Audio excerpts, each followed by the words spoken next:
Mighty number 9. What the hell went wrong? If you have any idea, let us know in the comments because we don't know. Okay, thanks for watching. See you next time.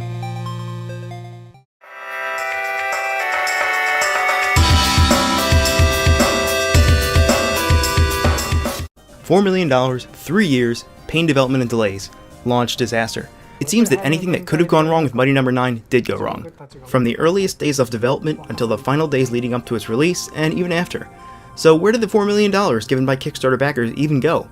Development of this game was split between Concept, Keiji Inafune's company, and Inti Creates, an 80-person company already well established in the industry. Inti Creates has an extensive resume with well-received titles such as Mega Man ZX, Mega Man Zero, and Azure Striker Gunvolt. And even if its intentions are good, Mighty number 9 tries to both adhere rigidly to the classic Mega Man formula and draw focus to its own new mechanics. And the result is... okay. Here's the problem. Mighty number 9 is a game playing an unwinnable and unending tug-of-war with itself, mechanics fighting against each other from start to finish. It's a great study of how classic run-and-shoot gameplay can be continuously marred, blurred, and skewed into a questionable final product. Though, given the huge amount of Kickstarter hype, the association with Keiji Inafune, and the promise of bringing Mega Man gameplay into the current decade, Mighty number 9 has, in all likelihood, been held under greater scrutiny than it might otherwise have. To try to make some sense of what went wrong, let's examine level design, boss abilities, controls and interface, game flow, and pacing. This is part 1, where we'll take a broad look at just some of the game's mechanics. We'll mostly focus on basic controls and dashing, and how these are tied to level design in the opening minutes of the game. Future installments will go into much more detail regarding level design, boss weapons, visuals, and a lot more. But we'll try to keep these videos fairly bite-sized and compartmentalized, just so it's easier to watch. In this video and other installments of this series, we're going to make extensive use of the concept of flow, shown here. Flow theory says that any challenge in a game should try to be kept proportional to player ability over time, or else the player is likely to be bored if the challenge is too low, or frustrated and angry if the challenge is way too high.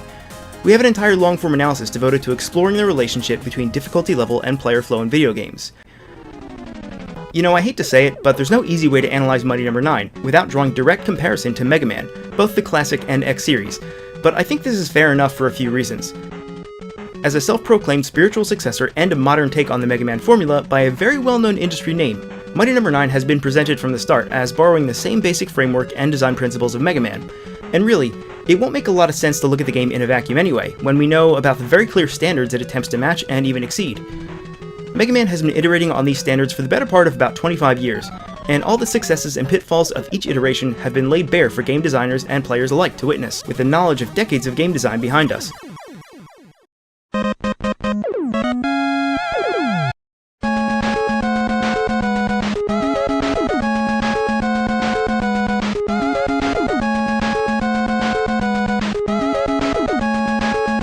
And we would expect the developers to do the same.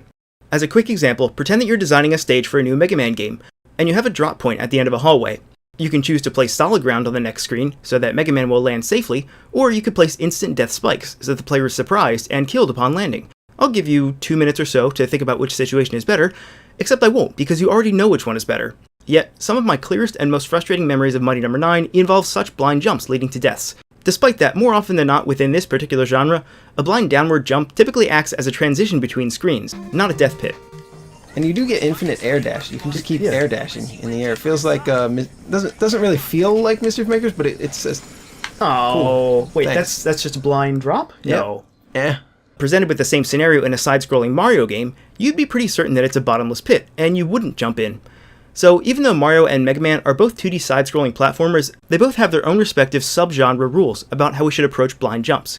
And we should logically expect Mighty number 9 to follow those rules, unless it intends to iterate on them in a meaningful way. If we want to see this interaction on the good old flow meter, we would expect something like this. Wah, wah.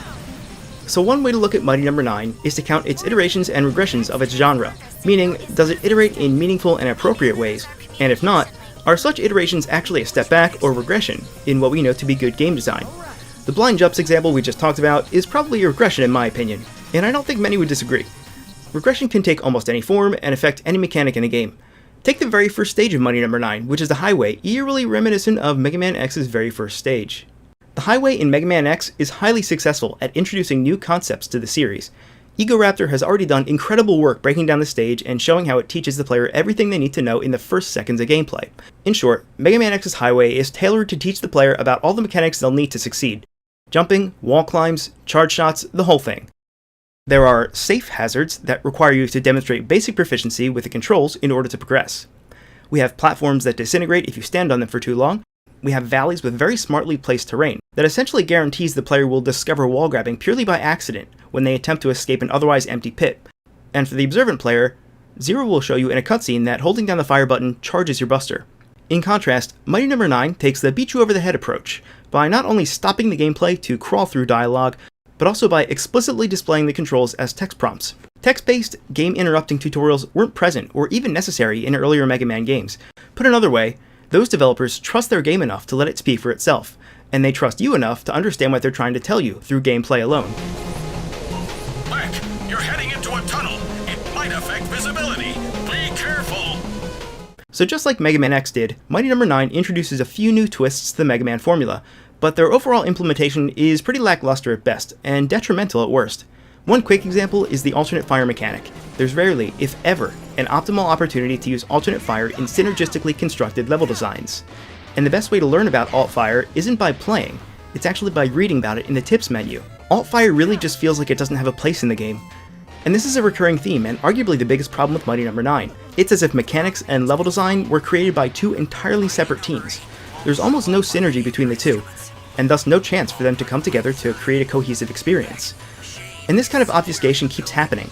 Throughout the game, you're presented with situations that are less about encouraging discovery through learning or smart level design, and more about just consulting the massive tips menu to understand what you're doing wrong.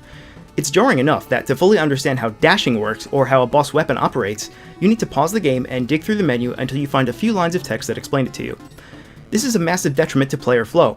It takes the player out of the game, both figuratively and literally, and it introduces a superfluous and verbose menu of mechanical tutorials, many of which would be much more easily understood by just showing the player through gameplay.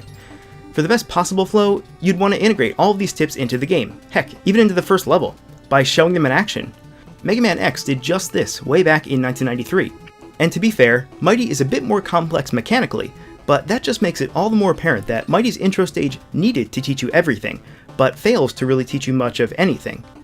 This intro stage was the perfect opportunity to recalibrate our expectations of the Mega Man formula, but it ends up being less successful than a game that came out 25 years ago. Arguably, the game's major mechanic is dashing into enemies. In the first stage, you'll learn to dash into weakened enemies to kill them and gain points. Once again because you're guided by on-screen tutorial prompts. Remember that time that you learned math by watching someone else do it while you never had to lift a finger? Probably not, because humans usually learn through experience rather than passive observation. That learning is what makes us feel good when we solve a puzzle or get past a tricky section of a level. And if the answer is just given to us, then we're probably not internalizing or having as much fun as we could be.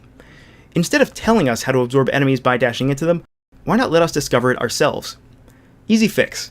Place a gap that's too large to simply jump across, and have an already weakened enemy waiting on the other side. No matter how many times you fail the jump, you know that there's a way to get there, and 10 seconds of experimentation with your controller will teach you that there is a way to dash, and then your brain will tell you to string a jump into a dash, and then you will observe with your eyeballs that enemies who are in this blue cubey weakened state are destroyed when you dash into them. At the same time, you've taught yourself that large gaps can still be crossed when a standard jump won't do, and that you can chain jumps into dashes. You can probably already think of some unusual or interesting level designs that iterate on this very simple dashing idea. In fact, this example is already partially implemented into the intro stage. But with a fairly important difference. The enemy at the other end of the gap is not weakened. New or cautious players are likely to simply shoot the enemy till he's weakened, then because they're not in any danger, continue shooting until he's destroyed. And finally, they'll just cross the gap like normal. And instead of killing 3 birds with 1 stone by teaching weakened enemies, dash jump chaining, and absorbing enemies, the game presents a situation that's too unfocused to effectively teach the player multiple concepts. This is what a broken tutorial looks like. It's possible for you to skip over these important concepts entirely by accident, and it's not your fault. If the player decides to just shoot the enemy until it's destroyed, then that player has learned an incomplete and misleading set of rules. In fact, just before this gap section, there's another forced tutorial that has you dash into a weakened enemy, but you're not told why, and there isn't any clear visual feedback. In fact, the dialogue highlights this word, assimilation, to describe dashing into weakened enemies. But unless you read about it in the tips menu, you might not really know why assimilation is even useful. So we've just learned this rule that you should dash into weakened enemies, but the game has failed to provide any real incentive for us to do so. 10% of what? Do I want a low number or a high number? This tutorial is roughly 10 seconds long, but it's incomplete. If this is your first time playing this level, you might pass through this section a little confused. And then you'll come to the gap example we just talked about, which in the end might not tell you a whole lot that you don't already know just by fiddling around with controls. Both of these examples are fully controlled environments, so the dashing mechanic appears to be smoothly integrated into the gameplay. But in practice, using the dash mechanic to destroy enemies usually comes off clunky, and sometimes it makes me rage. For one thing, enemies like to gather in clusters, and unless you're already powered up from Assimilation, the standard buster doesn't pierce through enemies. So your options are either to weaken and then dash into each enemy sequentially, which is tedious and boring, or you could tank through the entire section because it's not worth your time. But a first-time player can't possibly know this, and is likely to just dash on through to see what happens. If you dash through the first enemy, you'll collide with the second one, and you'll take some damage while receiving knockback. Of course, repeat this situation over a pit or a set of spikes, and we're nearing NES difficulty. Castlevania, Ninja Gaiden, Mega Man, and countless others employed knockback over bottomless pits to cause instant death for the inexperienced player. Early Mega Man games capitalized on this by placing enemies on or near platforms in such a way that if you're trying to tank through the stage without fighting, you're going to be punished and you're probably going to die. The main idea is, of course, to stand at range and shoot, which luckily is exactly the behavior that this kind of level design is meant to encourage. But with Mighty No. 9, you're trying to remain close to enemies to combo your dash and power up, because the game has told you that you need to dash into enemies. So you might spend more time near dangerous bottomless pits where a stray bullet from a secondary enemy could knock you right in. I consider chain dashing to be an interesting concept with broken execution. Enemy placements and level designs don't synergize at all with the ability to continuously dash between enemies to rack up points, and the constant threat of you'll lose points if you don't dash into enemies quickly enough makes for a lot of frustration when you're trying to play defensively at a distance. If you try to use dashing to its fullest, you'll likely end up taking a lot of avoidable damage from enemies and bosses, and right now you might be thinking, nah, he's probably exaggerating. Well, I replayed this first level 5 minutes ago, and even knowing the rules of the game, I was still caught off guard at how poorly the enemies are placed and how difficult it is to have ranged combat. I was even surprised here at this next section where enemies appear from the left, the right, and even the foreground, which led to this.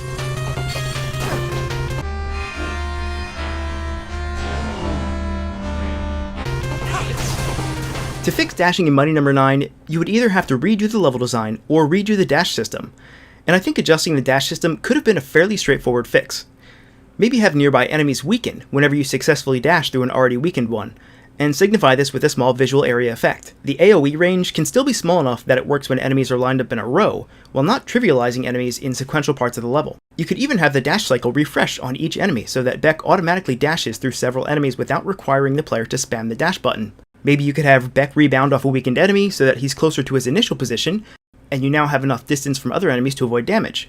Or we could try forcibly setting Beck's movement speed to 0 upon a successful assimilation, stopping all forward momentum and therefore risk of unintended collisions. I mean, those last two aren't even good examples. They're pretty bad, in fact, but even they would still be an improvement over what Mighty No. 9 already has. Our goal with this video was to take a bird's eye view of some of the most bass-ackwards mechanics in Mighty No. 9. Dashing, weakened enemies, dashing into weakened enemies, platforming, ranged level design, and a Mega Man game based on close quarters combat. All of these are constant and recurring themes throughout the entire game. I mean, we didn't even get to discuss this game's version of the E-Tank. Here's a hint. It's broken as Anyway, we just wanted to highlight the biggest problems in Mighty No. 9, but there is a second staple of the Mega Man formula that has so far been conspicuously absent. With that in mind, the next installment in this series will address boss weapons and boss weaknesses. Here's a hint.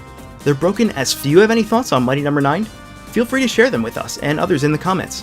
We actually don't personally know anyone else who's played the game, and we'd love to hear what your experience with the game has been.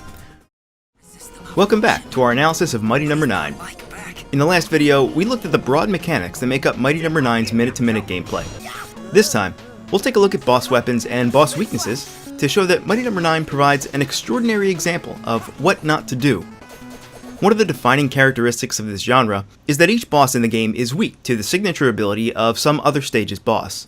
Well, except Mega Man 2, where almost every boss, including Metal Man himself, was weak to Metal Blade, but most of us still love that game anyway. And in practice, it's readily apparent when you've chosen the correct boss weapon. In the classic Mega Man series, you could kill some bosses in 1 or 2 hits from the right weapon, so by looking at the boss health bar, you can pretty much always tell when you picked the right weapon. Or, for example, in the X series, certain weapons could disable boss behaviors with very obvious tells. For instance, you can remove Armored Armadillo's plating, or you can break off Flame Mammoth's trunk. Either method is fine for informing the player that they made the right decision in weapon selection, and while knowing which weapon is the correct one can sometimes be trial and error, it's trial and error that doesn't usually result in a quick or unfair player death, like a blind jump into spikes. Part of the fun of fighting bosses is figuring out which weapon might be the right one. Sometimes it's based on real-world logic, like ice defeating fire or vice versa, and sometimes it's humorously illogical, like the final boss of Mega Man 2 being weak to some bubbles. I mean, some of these weapons aren't even weapons, like Woodman's Leaf Shield, which is more utility and defense than straight-up gun. The fact that the developers typically didn't limit boss weapons to this shoots some projectiles and does some damage creates limitless utilitarian synergy with level designs too, not just inside the boss room. For example, you can now have power-ups or secrets that require the long reach of a weapon, like how the boomerang in Mega Man X can grab 1-ups for you, or how you can stand on top of a frost wall to gain some extra height up to a ledge. So we can do cool optional things in our levels when boss weapons have utility. And sometimes the stage itself can clue you into a boss's weakness, which is great for establishing some thematic consistency within levels. Quick Man is weak to Flash Man's Time Stopper ability, and using Time Stopper also helps you survive the yellow Death Beam gauntlet in his stage. In essence, each Mega Man game is a gigantic rock-paper-scissors tournament, and creativity in weapon design can help make each boss and stage unique. We do not see much of this in Mighty No. 9. Mighty stages do very little to capitalize on using boss weapons. In fact, both inside and outside of the boss room, making good use of boss weapons is extremely inefficient for a few major reasons. First, boss health bars now span horizontally across the bottom of the screen, and they're broken into discrete but unmarked sections that, when depleted, will stagger the boss. You can only advance the fight if you dash into the boss while he's staggered or weakened. Take too long, and they quickly regain their health, undoing whatever progress you've made in that section. This already feels terribly frustrating from the flow perspective, shown as little spikes on our challenge meter that soar high into frustrating. Maybe you're struggling just to dodge the boss's attacks, and you're just waiting for a better opportunity to rush forward and dash into them when they suddenly start recovering life. And maybe you feel like bosses shouldn't have the ability to freely regenerate health based on an arbitrary timer that isn't even visible to you, which in my experience encourages you to trade blows recklessly. All of this serves to constantly remind you that a Pyrrhic victory is at least marginally better than total defeat, and putting yourself in harm's way is at least as important, if not more so, as observing boss patterns from a distance until you're confident enough to fight. Look, I know dashing is the central theme of Mighty No. 9, and I can imagine that the developers were excited to inject this sort of rising-falling action cycle into each boss battle. While bringing a boss to its weakened state can be satisfying, it's not much fun to fight against enemies who don't play fair by nullifying any damage once weakened, and who also quickly regenerate health. And these issues could be easily fixed, which is a real shame and a huge waste of potential. For example, if the boss is always weakened at 75, 50, and 25% health, indicate where those percentages fall on the health bar with a bold vertical line. I mean, it's not impossible to guess roughly where these would be already, but if you know you need to bring the boss to the next segment of the health bar, it would be a huge help to you if you could actually see your exact progress. And there's no gameplay or technical limitation that prevents this. And speaking of ridiculously oversized boss health bars, the boss health bars stretching all the way across the screen, especially on a large display, means that your eyes have to cover that much more distance when you're trying to quickly gauge how much damage you're doing. Look at the boss health bars in any Mega Man game. They're typically about the same size as your health bar. You're already familiar with judging the relative damage of attacks on your health bar, so it's not really a stretch to say that if the boss's health bar were similar, you can easily judge your damage output against bosses. But there's one other thing about those Mega Man health bars: they're divided into segments, so that when you're testing out the damage of multiple boss weapons, you have a concrete unit of measurement to compare them all. This does 1 slice of damage, that one does 2, this one does 4, and so on. I mean, I guess it's possible that this grid design in the health bar is separated into 100 columns, but it fades away on the left end, so you can't even count them with accuracy. Plus, who's going to sit there and count all the squares when you could just be jumping and shooting? I still don't know if this grid is actually supposed to convey information to you, or if it's there strictly to be flashy. By the time you actually get to a boss, you might be a little bit low on extra lives, and in the interest of not having to replay an entire stage, you're probably going to want to keep your distance at first to learn the boss's patterns. And the fact that the window for dashing into a weakened boss is very limited really incentivizes the player to stick close to the boss instead of shooting from a distance, which means a lot less time to react to and evade boss attacks. This incentive to stick close to enemies clashes pretty harshly with the philosophy of this entire genre. In summary, we have a combo and dash chain system that heavily incentivizes you to stick close to enemies at all times in a game built on ranged weapons and attacks that can sometimes span the entire display and beyond. The second, and possibly most egregious way that Mighty deviates from the standard boss weakness pattern is that it literally just tells you what weapon to use, sucking out all the trial and error and by extension, experimentation and discovery from the process. If you possess the weapon a boss is weak to, you'll see a new third option labeled Advice on the level select screen, complete with some more hammy dialogue. Hurry up and get here already! There's no one to joke around with and I'm so bored! Instead of trying to puzzle out and discover what a boss's weakness might be, you can now forego all of that just by having the game tell you what the correct answer is. It spoils a part of the Mega Man formula that ultimately is highly rewarding to the player. Confronting a boss means you've successfully conquered and survived the preceding level. You know that you only have a few precious attempts to figure out a strategy to use and have to do the whole stage over again. Doesn't just telling the player diminish the tension that they should feel as they work their way towards the boss? And on the surface, this might not really sound all that important, but imagine that you sit down to play a new Mega Man game, one that you've never played before, and on the main menu is a flowchart showing all the bosses and their respective weaknesses. Will this game still be as fun when you're just told all the solutions to its puzzles? But it gets worse. If you are being receptive to this advice, once you've gotten your first boss weapon, the rest of the game will play out in a predetermined order as long as you follow the boss weakness patterns. You just have to browse through the level select screen until you find the one that offers new advice, and as long as you follow this order, you'll always have an edge over bosses. Always.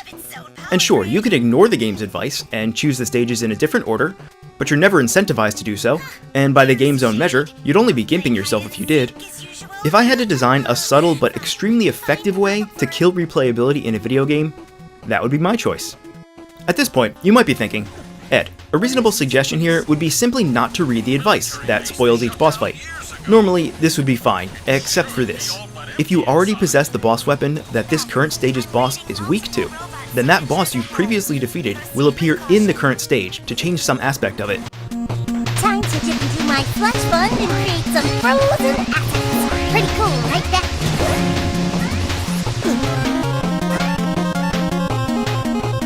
Hey, you! Don't move! In other words, freeze! Cryo, I've told you. Never mind. Even if you purposely avoided the advice tab, your efforts were wasted. You're forced into being told what weapon is the best to use. Talk about holding your player by the hand, ears, and eyes. So the weapon system is already a mess, but it doesn't stop there. There's a third gripe, and it's a big one: weapon balance. Like any Mega Man game, you can use your default weapon to defeat every boss if you want to. But the difference with Mighty No. 9 is that it's often the easiest way, even if you already possess the correct boss weapon. Here's why. You can only set 3 boss weapons to quick slots, and if you need a 4th, your only option is to scroll through a vertical listing of boss weapons in real time only, and not on the pause menu, where you could, take a second to think about which weapon you'd like to use. And keep in mind that one of the only times that you'd need to be able to quickly select more than 3 weapons is during boss fights, where your downtime is already limited as it is. Even worse, this vertical listing is done by obscure symbols only, and not by text. A plus symbol? 3 vertical lines? Why is this whirling blade represented by a blue letter H? But wait, there's more! Selecting an ability from this drop-down menu requires an additional button press, dedicated to swapping forms. Why not activate each form immediately? Boss fights are already frantic enough, so why do we need the extra second of button input and animation delay to change weapons? You know what, screw all of that, I'm just gonna use the Buster and call it a day. The clunky weapon swapping would be a real problem if switching your weapons was necessary, but for better or worse, this is almost never the case with Mighty No. 9. This is for 2 reasons. The standard Buster is already immensely powerful against bosses due to a shortage of iframes, and the boss weapons have so little utility over the Buster in most cases that it's usually not even worth using them. First, the iframes thing. Typically in Mega Man games, bosses have a short period where they flash after receiving a hit.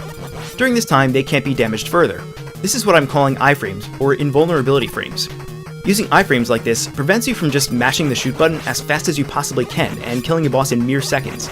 But you also have iframes, which is the reason that after you take a hit, you flash for a few seconds. For a short but noticeable time, you can't be damaged again. The iframe duration for bosses in Mighty No. 9 is, by comparison, essentially 0. You can shoot off 10 or 20 Buster shots in the same time it takes to launch just a few shots from a boss weapon. And since there are no boss iframes, the Buster is almost always the better option if you have a quick finger. It's a really weird design choice because this lack of iframes has typically only been seen in regular stage enemies across the Mega Man series. It's what lets you kill a Sniper Joe without having to wait through several animation cycles. I'm making a wild guess here that the same behavior was extended to Mighty No. 9's bosses to validate the comically sized boss health bars, which is sort of like covering up a broken vase by smashing a couple of wine glasses on top of it and hoping that nobody notices. Instead of creating two problems that obfuscate each other, just clean up the first one and let it be done. And what about the very limited utility that these boss weapons provide? Well, some of them are just variations on your regular shot, like Counter Shade Sniper Rifle, which shoots a single, slow-moving bullet with a ridiculously long cooldown before you can fire a second shot. One boss weapon is a close-range only explosion in a world where everybody uses ranged attacks, and there's also a bulldozer, which disables any ranged attacking you can do and forces you to physically collide with enemies to damage them, after which you're likely to receive some uncontrollable knockback. The disappointment here is twofold. Not only are the level designs ill-suited to take advantage of most of these boss weapons, but the weapons themselves can often be more of a nuisance than simply spamming buster shots. Aside from the 2 or 3 actually useful weapons, the rest will make a single appearance, if that, when you fight whatever boss is weak to them. Take Brandish, for example. This boss uses a sword exclusively, so your best bet is staying at long range where he can't stab you. Yet his weakness is for you to turn into a bulldozer and trundle along while he river dances around you at 6,000 miles per hour. Meanwhile, he's going to be attacking you whenever you're close enough, so enjoy those swords in the face. What a perfectly succinct microcosm of the tug of war that this game is constantly playing with itself. You're indirectly encouraged to remain far away from Brandish, but you must be in his face constantly if you want to use the weapon he's weak to. And because that weapon is slow, it's prone to cause you some damage, which means that the best solution is just to use the pea shooter you start the game with. Am I the only one who thinks this is insane? And the weapon you get from Brandish is by far the most broken boss weapon in the game. It's a sword attack, so it's melee only, but it consumes no energy, and just like the Buster, it can attack as fast as you can mash. This is the only weapon that squarely fills the niche of trading your attack range from the Buster for a huge damage boost in this sword, which makes the explosion and bulldozer skills pretty much obsolete from the start. In fact, Brandish's sword is the only boss weapon that comes close to replacing your Buster as the default weapon of choice. And if you like to play aggressively during boss fights by staying within melee range, then it's the single best weapon in the game by an unreasonably large margin. Some of these 8 boss weapons are just straight up recycled from previous Mega Man games. Beck's Bulldozer Trundle is identical to Mega Man 6's Charge Kick, except it lets you go infinitely, and wouldn't you know it, just like the Bulldozer, Charge Kick also has a nasty habit of getting you killed because it puts you so close to enemies. Battalion's Remote Cannon is literally just the Crash Bomb from Mega Man 2. And while I love that game, I'm starting to realize that you never really use Crash Bomb outside of situations where it's strictly necessary to break a wall or hurt a boss. It's really too impractical to use in any other situation. If you're gonna borrow or iterate on classic Mega Man weapons, I would not advise you to start with these 2. There's one last consequence of Mighty No. 9's boss weapons. As we've already discussed before, Mighty No. 9 lets you tackle its stages in any order, so every level has to be able to be completed with nothing more than the Buster. What I mean is, the developers can never be sure whether you have a certain boss weapon, so they can't create a level that requires one. Remember at the beginning of this analysis when we mentioned that good weapon design allows for secrets and power-ups to be placed in clever and creative ways inside levels? Having these little rewards and stages reinforces the fact that there is no single best order to play each stage. But by and large, each level in Mighty is a linear trek from left to right, with only occasional vertical level design. And even if you have other boss weapons, you'll find that there isn't really ever a place to use them creatively. And since, in this genre, levels are largely distinguished by their own unique mechanics, Mighty's levels tend to come off as bland and boring even though they're visually distinct. And without this complementary presence of boss weapons in levels, there's really little incentive to revisit stages once you've completed them, especially since the game will, as we just talked about, simply tell you the best order to play its levels. It seems like you're discouraged at every possible opportunity, from experimenting with level order, replaying levels to find secrets, and enjoying the puzzle of working out each boss's weakness. Once you take all of that out of a Mega Man style game, how much is really left? And a final point here concerns Mighty's alternate fire mechanic, which in-game is called Action Shift. Alt-Fire essentially lets you shoot a quick burst at a 45-degree angle downward, while always leaping backwards, which, if the level design is suitable, can have lots of uses. But it's rare in Mighty that you'll consciously wish you could shoot at this angle, and you'll find Alt-Fire to mostly go unused. If you make a conscious effort to use it wherever you can, you'll quickly come to realize that Alt-Fire has significant drawbacks. When you Alt-Fire, you can't shoot without also jumping backwards. So you can't do it on narrow platforms, and you wouldn't want to use it around spikes, which can be on the floor or the ceiling. In fact, many levels have an abundance of instant death traps. Much of Brandish's level is actually just one giant bottomless pit, and Seismic's stage is not only loaded with spikes, but vertically cramped. Countershade's level takes place entirely indoors, mostly in hallways that are extremely dense with platforms and enemies, Not to mention that Countershade constantly fires on you no matter where you are. You can also alt-fire without the fire, which is really just leaping backwards without shooting, and during your jump, you have a few frames where Beck can't be damaged. This is, again, thanks to the iframes that we talked about above. Having a few iframes during this jump is a cool concept, and it opens up more design space by allowing an insane amount of bullets on screen, while still giving you an out if you're suddenly faced with a wall of enemy fire. But because you always jump backwards and always by a set distance, and the invincibility window is extremely narrow, you'll be hard-pressed to really make effective use of it. Just like the dash mechanic, alt-jump and alt-fire look really good in controlled environments, but they falter in actual gameplay because levels are not designed to accommodate them. So the circumstances under which you'd want to use alt-fire are, in most cases, extremely limited, if they even exist at all. But there's so much wasted potential here. Alt-fire gives the developers the chance to free up design space with boss weapons. Since every weapon can now shoot downward, there's no need to dedicate an entire boss weapon to providing that single ability. So maybe you could create a new weapon that reverses gravity, or slows time, or weakens all the enemies on screen. But if you implement the alt-fire system and then fail to do anything interesting with that extra design space, you might as well not have alt-fire in the first place. It's a clever way to create potential in limited design space, but you still have to take advantage of that opening to make it all worth it. And Mighty No. 9 seems to leave most of that potential untapped. So we've now seen how boss weapons and weaknesses in Mighty No. 9 don't contribute to a cohesive experience. The discovery of trying out different weapons is marred by the game explicitly telling you what to use. Bewildering health bars and iframe mechanics during boss fights discourage experimentation, since the buster is always good enough. And the boss weapons themselves are largely uninteresting, uninspired, or unbalanced. And the action platforming that this genre thrives on only further diminishes any potential value that boss weapons could have. This discussion has made frequent reference towards level design as an underlying problem for combat mechanics, but we haven't yet done that deep dive into level design to illustrate this point. You know, it's no secret that Mighty No. 9 was built on the framework established by Mega Man and refined over 30 years of releases. That's a lot of time for us to refine the level design of Mega Man-style games, and coupled with Keiji Inufune's association with both Mega Man and Mighty No. 9, it's hard not to carry certain expectations of quality in level design.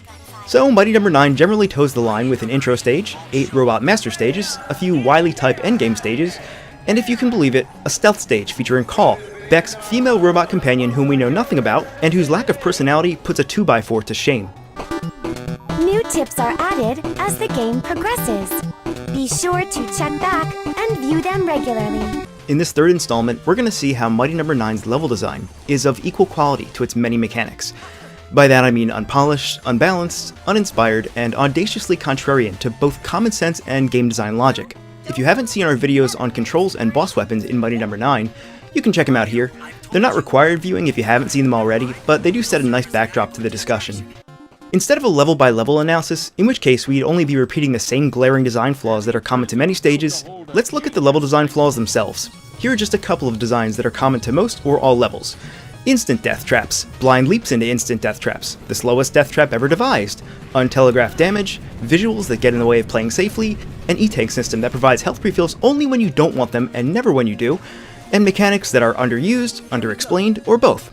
So let's consider this a best of for bad game design, not a comprehensive listing, otherwise we'd be here all night.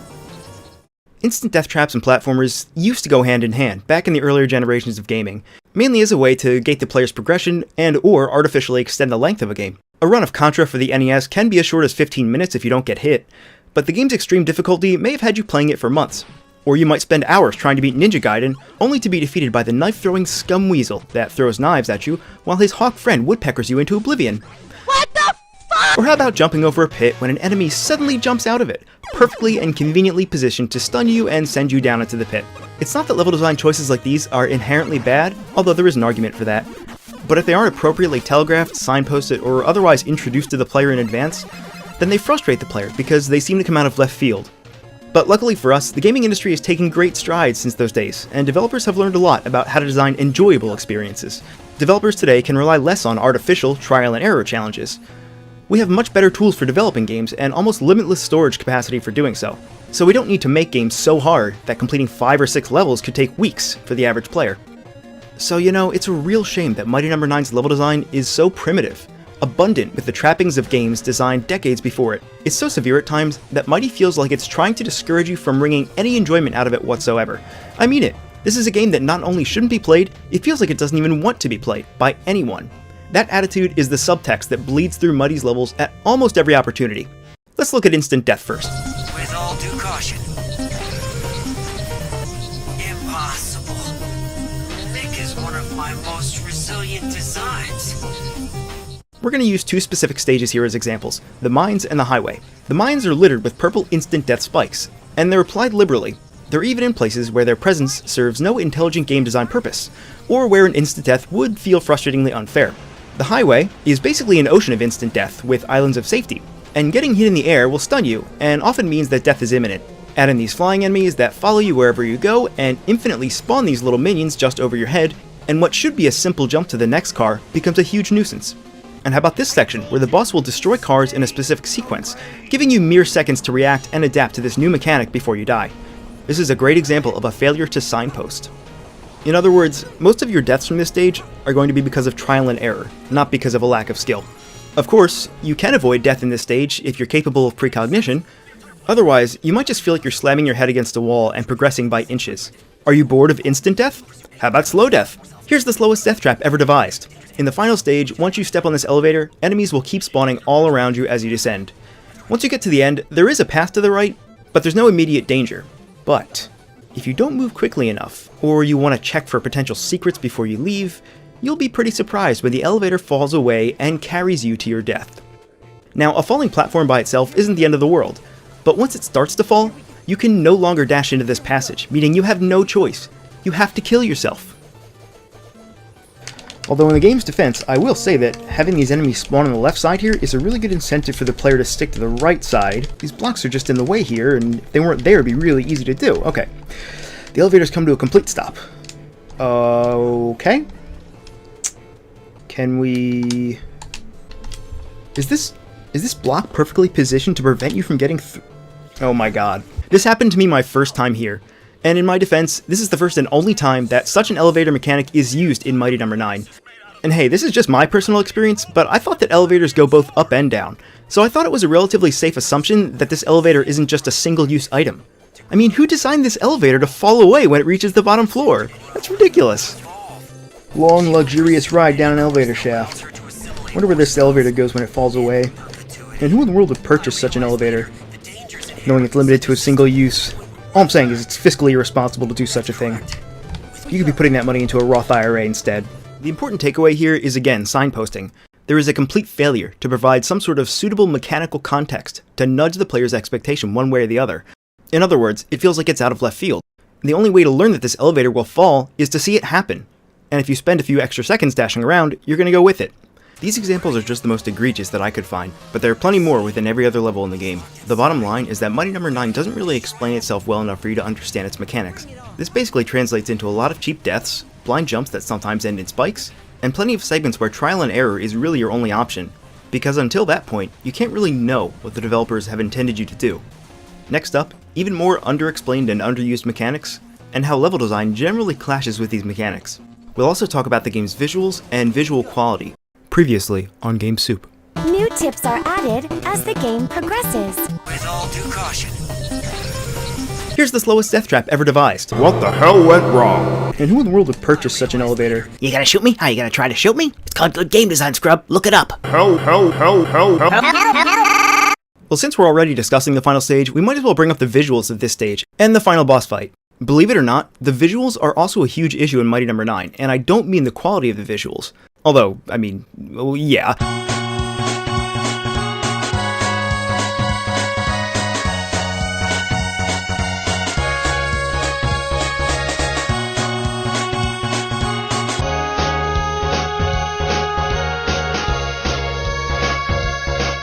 What I mean is that oftentimes the background and foreground are so visually similar in color, in saturation, in scroll speed, that sometimes you can get hit by things in plain sight because you literally didn't see them.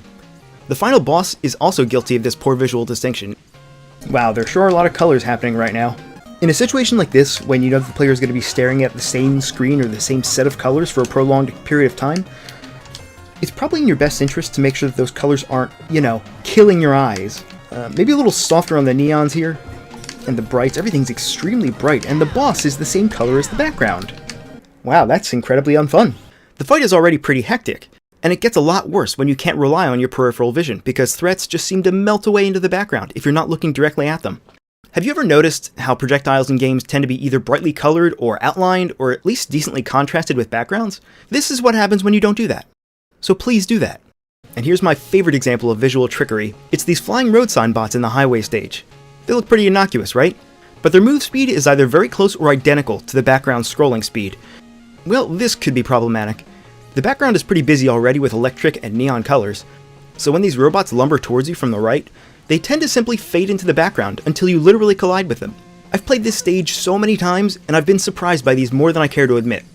And maybe it's just me and it won't be a problem for every single player, but it really highlights how a lack of visual distinction can make levels harder than they're intended to be. I can't believe I'm saying this, and if you're a regular viewer of this channel, you know how much we harp on overusing sign behavior in games. But here's a situation where that would have been a perfect solution. If these robots had minor horizontal sign behavior, perhaps with a random offset to their period, they'd easily stick out from the background, without even needing so much as a recolor. So that's my little rant on visuals. Mighty also has a ridiculous amount of untelegraphed or unavoidable damage, and it happens frequently enough that I question whether it's simply poor design or an intentional punishment of the player.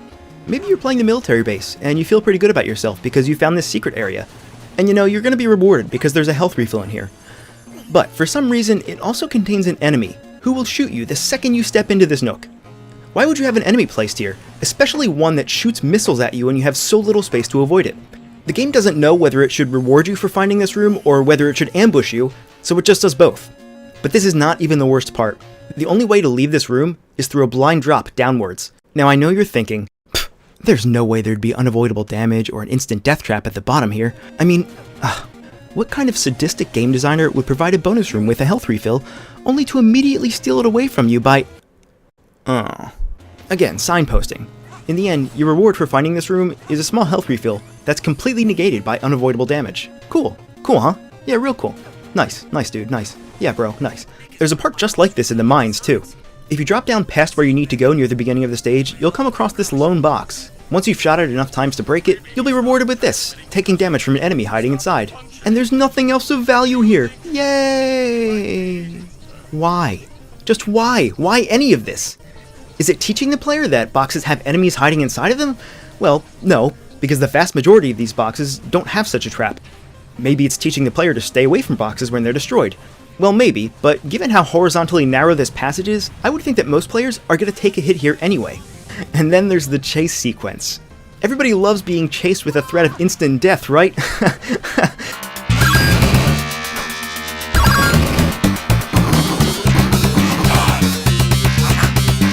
I mean, Mega Man X did it, right, in Armored Armadillo stage, so it can't be bad here, right? When you drop down here and you see what's coming, it's the wall of death over there.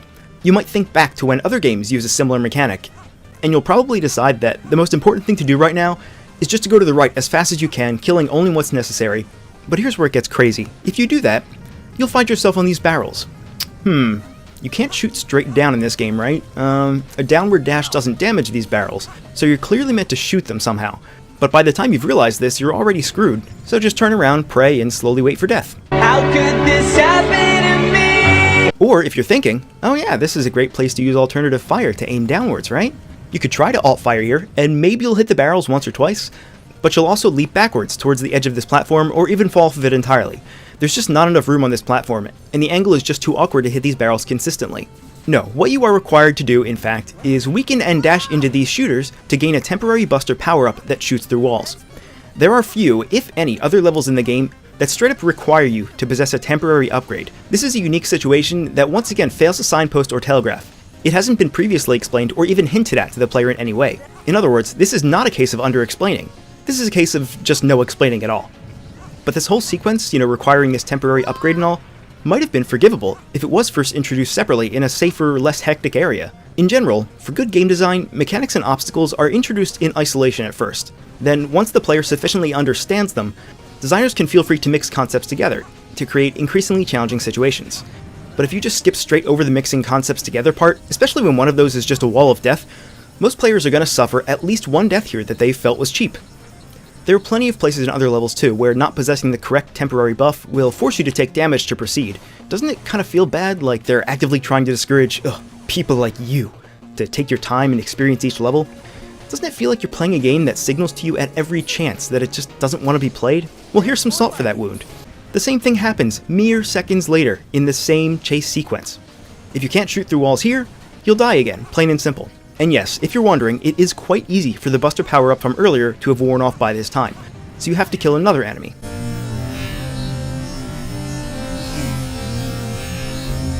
This isn't even a variation on the first trick, it's just the same trick repeated twice! Oh yeah, here's a great moment. You finally reach the boss of this stage, and you discover that he has a few attacks that are seemingly impossible to dodge. Bumps ahead. Caution. Hard area. Unless, of course, by accident, you discover that you can hang from the edges of this arena. But wait, these ledges don't look anything like the ledges that we've seen all throughout the stage up to this point. So why would any reasonable player automatically assume that these ledges are grabbable too?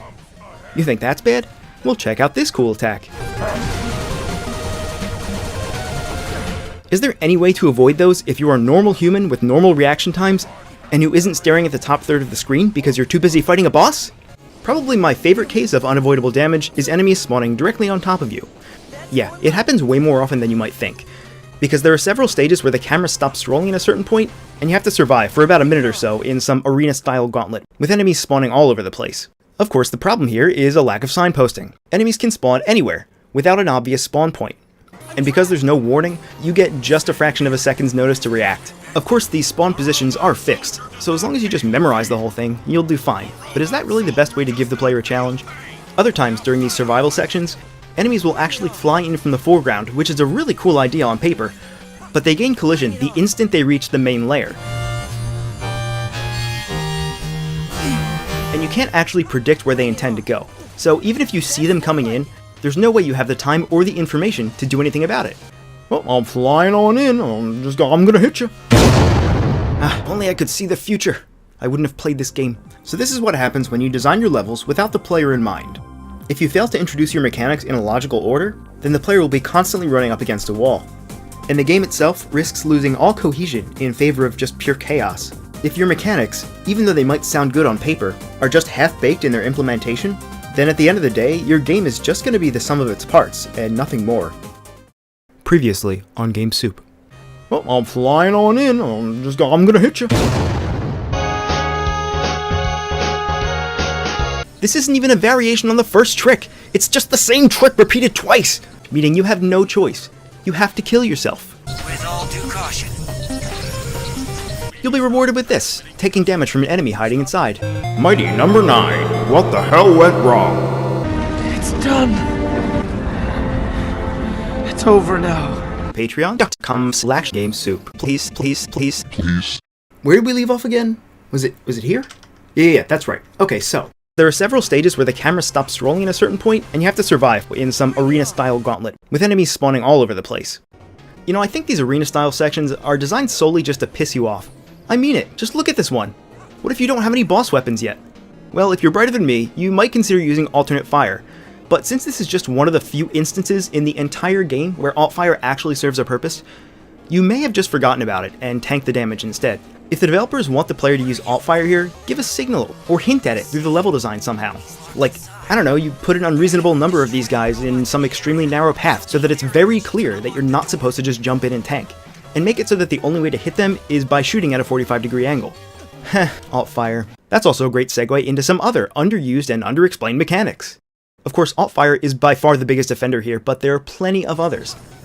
Did you know that you can dash while ducking? If you do this, your current height is preserved, and you'll do a sort of duck dash, I guess, which looks only marginally shorter than the regular dash, so it's not really clear why these two different kinds of dashes even exist together. Well, except for this single room. You are required, yes, you are required to duck dash, to pass under this instant death wheel.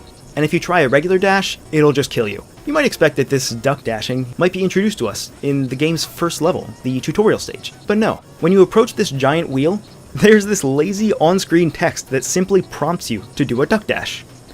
If this duck dashing was properly explained elsewhere, the developers could expect us to already know the move exists. But they're so uncertain that they've properly taught the player basic controls that the answer is literally given to you. Wait, was I wrong? Is this actually another place to use the duck dash? Wait, you don't even need to. It's just a regular dash. But this is only half of it. Even knowing about this duck dashing, the window to pass under this wheel is unforgivingly narrow, you have to get so close that you're virtually touching it on one side to be able to dash under to the other side successfully. So everything about this moment just seems to be highlighting this one duck dashing move. Why is precision duck dashing so important that it has its own set piece with an on-screen solution displayed? Is it really worth bringing the pacing to a grinding halt? Platformers in general should require some precision and movement, sure, but do they really benefit from this kind of micromanagement? It's sort of like being given a sliding tile puzzle along with step-by-step instructions on solving it. Completing it at that point is really just a formality, and any entertainment or practical value this puzzle may have had is now completely wasted and gone. The same goes here. You have the puzzle, you have the instructions, but the game is going to condescend to challenge your intelligence anyway until you complete it. And if you aren't measuring this dash pretty carefully, you just might die in what feels like a completely unwarranted manner. Throughout all of this, you might have noticed that on the pause screen, you have 2 E-tanks in the game. Actually, no, it's misleading for me to refer to them as E-tanks because they function completely differently. They charge faster when you get more points via dash combos, so on first glance, it looks like you actually have an incentive to play skillfully. Actually, wait, no, because whenever you die, the progress on your E-tanks is set back to 0. Oh, alright, what? Now imagine you're playing through a stage, you finally reach the boss room, and you die to him your first time through. On your next life, you spawn outside the boss room, but you don't have any E-tanks.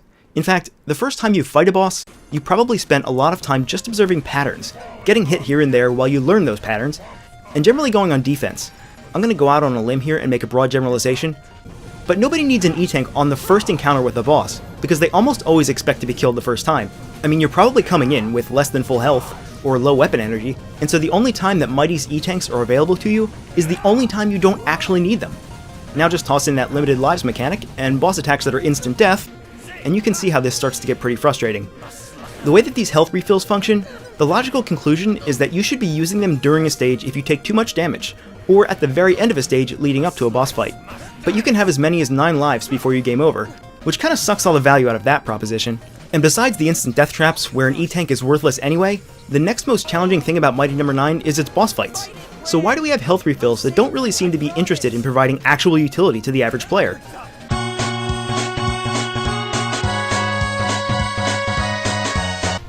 So they didn't synchronize how quickly conveyor belts actually carry you, and they actually push you along faster than they move. What? Ah, top-notch Mega Man style gameplay. You know, it only cost me a cool $4 million. There are words. Yeah, I was just gonna say, why don't you crank it up just a little bit so you can hear. Called the mighty numbers to boost competition. Always in the top ranks, they weren't dangerous. They probably shot blanks. Jump. Jump. Stop. Holding. Barrier. Barrier. Barrier. Barrier. Barrier. Ugh. God. There's plenty more to discuss and analyze in Mighty No. 9, but these highlights represent some of the worst defenders of bad game design I've ever seen. Gameplay that is consistently trial and error, off-screen or untelegraphed instant deaths, and completely nonsensical enemy placement all create this nagging thought in the back of your head. Perhaps this game would really rather be left alone. And yeah, you'd be right about that. This game is already the deformed black sheep of the Mega Man formula. Maybe it's time we just let it die in peace.